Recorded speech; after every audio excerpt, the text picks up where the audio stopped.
عليكم ورحمة الله وبركاته. عاملين ايه؟ هنعمل جلاش باللحمة المفرومة بطريقة جميلة جدا، وعلى فكرة مش انا اللي عاملاه، دي مامتي اللي عاملاه، وان شاء الله الطريقة هتعجبكم. اول حاجة عصقنا اللحمة، احنا كلنا بنعرف ان احنا نعصقها.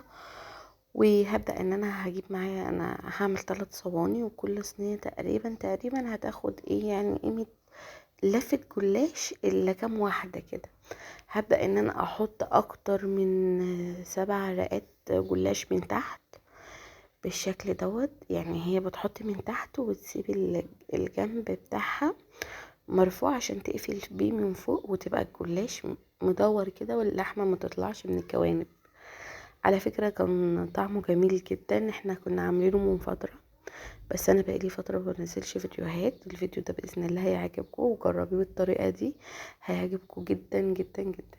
المهم، بدأت ان هي تنزل الحروف بالشكل دوت عشان خاطر تقفل الجوانب بتاعته.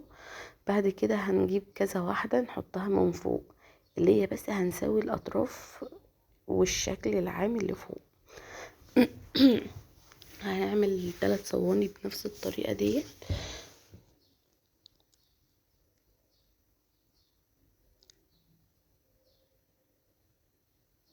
هنبدأ ان احنا نرش عليها زبدة من فوق. احنا مكناش مسيحينها، بس لو سيحتيها هتكون اوفر لك يعني. احنا كنا مستعجلين في الوقت ده. عملنا 3 صواني بنفس الطريقة. هجيب معايا كوباية لبن وبيضاية وحبة فلفل اسمر، وهبدأ ان انا ادمجهم مع بعض مع نص معلقة سمنة. وهبدأ ان انا هرش الكوباية، كل صينية هتاخد مني نص كوباية لحد ما هتشربها خالص.